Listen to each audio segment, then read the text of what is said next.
Good morning. Just giving you an update on the church build, how things are coming along.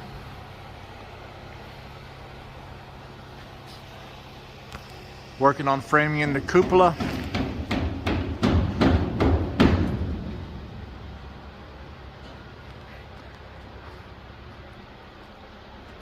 Putting building wrap up as we speak.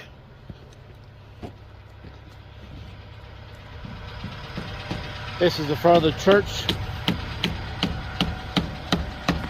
Outside the altar. Already got to know things. We're getting wrapped anyway.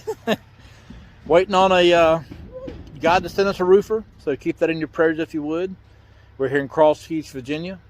Holy Myrrhbearers Orthodox Christian Church. God bless you.